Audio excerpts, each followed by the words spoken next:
This channel does not promote any violent, harmful, or illegal activities. All content provided by this channel is meant for an educational purpose only.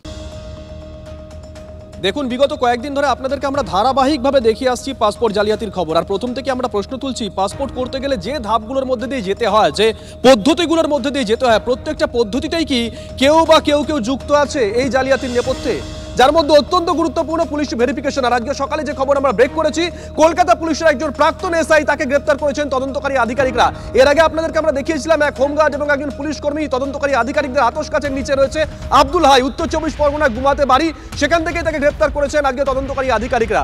Sushovan আমাদের সঙ্গে রয়েছেন, আমাদের সহকর্মী। সুশোভন, এই Abdul high, তার বিরুদ্ধে মূল অভিযোগটা কি? এক নম্বর, তিনি গোটা পাসপোর্ট প্রক্রিয়ায় কোন কাজের সঙ্গে যুক্ত ছিলেন, কিসের বিনিময়ে তিনি কাজ করতেন, তার কাছ থেকে কতগুলো পাসপোর্ট এখনো পর্যন্ত বেরিয়েছে, কি জানা যাচ্ছে? দেখো, আব্দুল হাই তিনি পাসপোর্টের ভেরিফিকেশন অফিসার ছিলেন। আচ্ছা, এবার তিনি যখন যে ভেরিফিকেশন অফিসার ছিলেন, তিনি কিন্তু তার যে কর্তব্য সেই কর্তব্য ঠিকঠাকভাবে পালন করেননি এবং সেইখানে কিন্তু বেশ কিছু আর্থিক লেনদেনের কথা উঠে আসছে। আর এই আব্দুল হাই নাম কি করে এলো? এর আগে তুমি জানো যে 8 জনকে গ্রেপ্তার করা হয়েছে, যেখানে সমরেশ বিশ্বাস, মনোজ গুপ্তা, ধীরেন ঘোষ একাধিক ব্যক্তি রয়েছে। তাদের যখন জিজ্ঞাসাবাদ করা হয়েছে আর বাড়িতে তল্লাশি করা হয়েছে, সেখান থেকে যে নথিগুলো উঠে এসছে, সেখান থেকে কিন্তু এই আব্দুল হাই অর্থাৎ এই যিনি ভেরিফিকেশন অফিসার ছিলেন সাব ইন্সপেক্টর পদমর্যাদা, তখন এই প্রাক্তন সাব ইন্সপেক্টরের নাম উঠে আসে। এবার তারপর কিন্তু কলকাতা পুলিশ যায় তার কাছে, গিয়ে তাকে জিজ্ঞাসাবাদ করে এবং জিজ্ঞাসাবাদ করে কিন্তু তার বয়ানে যেমন অসঙ্গতি পাওয়া গেছে, ঠিক একইভাবে তার কাছ থেকেও বেশ কিছু ডকুমেন্টস মিলেছে, যেগুলো ভেরিফিকেশনে কিন্তু কোথাও একটা গন্ডগোল রয়েছে। তদন্তকারীরা তাকে গ্রেফতার করেছে, আদালতে পেশ করেছে, নিজেদের হেফাজতে চাওয়ার আবেদন করেছে। তদন্তকারীরা মনে করছেন যে তাকে যদি নিজেদের হেফাজতে পান, তাহলে কিন্তু এর নেপথ্যে আর কে কে জড়িত রয়েছে এবং কতজন জড়িত রয়েছে খুব গুরুত্বপূর্ণ। তার কারণ যে এর পেছনে অর্থাৎ এই একজন সাব ইন্সপেক্টর কাজ করছেন যার কর্তব্যে গাফিলতি থাকছে, যার ভেরিফিকেশন ঠিকঠাক হচ্ছে না, অর্থাৎ তাহলে এই সাব ইন্সপেক্টরের সঙ্গে আর কারা কারা এই চক্রে জড়িয়ে, অর্থাৎ এখনো পর্যন্ত 9ম গ্রেপ্তার হলেও এই 9মটা কোথায় গিয়ে শেষ হবে, সেটাই তদন্তকারীদের কাছে এখন সব থেকে বড় প্রশ্ন। নজর থাকবে সুশোভন, নজর রাখুন।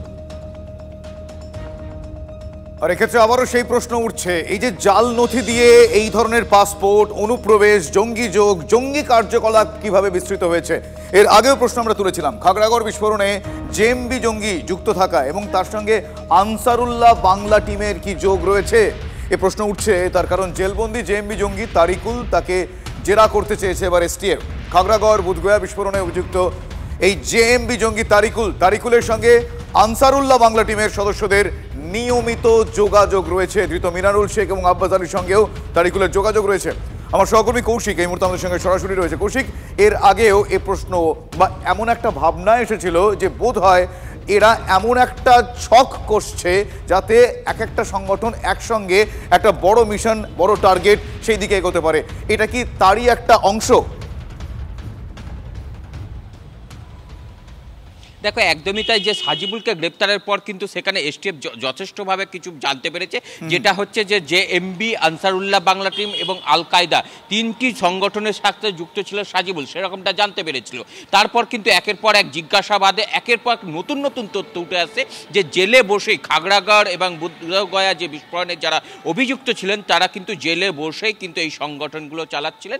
এবং আনসারুল্লাহ বাংলা টিম এবং জেএমবি জঙ্গি যে তারিকুল ইসলাম, তিনি জেলে রয়েছেন বেশ কয়েক বছর থেকে এবং তারিকুলের সাথে পরিচয় হয় আব্বাসের জেলে থাকাকালীন। তারপর থেকে কিন্তু মিনারুল এবং আব্বাসের সঙ্গে প্রায় যোগাযোগ হতো এবং সেখান থেকে তারিকুল তার হ্যান্ডেলারদের নির্দেশ মতো যে নির্দেশ পেতেন, সেই রকমই নির্দেশ আব্বাস আলী বা মিনারুল শেখদের দিতেন এবং সেইভাবে কার্যকলাপ চালিয়ে যাচ্ছিলেন, এমনটা যারা এসটিএফ বা তদন্তকারী সংস্থা রয়েছে তারা জানতে পেরেছে।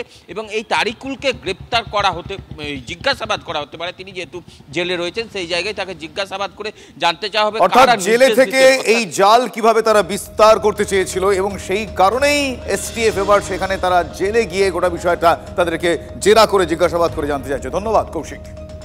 আর ঠিক এই অবস্থায় দিল্লি থেকে গ্রেপ্তার 12 জন বাংলাদেশি অনুপ্রবেশকারী। দিল্লির বিভিন্ন জায়গা থেকে এই 12 জনকে গ্রেপ্তার করা হয়েছে। তাদের কাছ থেকে বাংলাদেশের সিম কার্ড মিলেছে যেমনটা জানা গেছে। তারা কবে এসেছিল, কোথায় কোথায় ছিল, কারা আশ্রয় দিয়েছিল, কোনো নথি বানিয়েছিল কিনা, পুরো বিষয়টাই খতিয়ে দেখছেন তদন্তকারী আধিকারিকরা। এবার দিল্লি জুড়ে বাংলাদেশি চিহ্নিতকরণের অভিযান শুরু হওয়ার পর দিল্লি পুলিশ একে একে এই বাংলাদেশিদের গ্রেপ্তার করতে শুরু করেছে।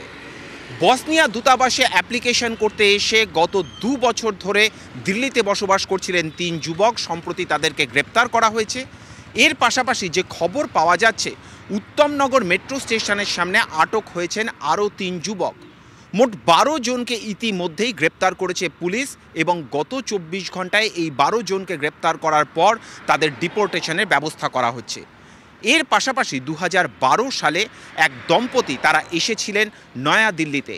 সেই সময় থেকেই দিল্লি এবং এনসিআরের বিভিন্ন জায়গায় বসবাস করেছেন তারা এবং সম্প্রতি গ্রিন পার্ক এলাকার শ্মশানঘাট এলাকা থেকে গতকাল তাদেরকে গ্রেপ্তার করেছে পুলিশ।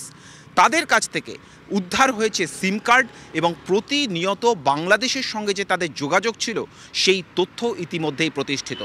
ফলত লাগাতার বাংলাদেশি চিহ্নিতকরণের এই অভিযানে প্রত্যেক দিন নতুন নতুন সংখ্যা উঠে আসছে।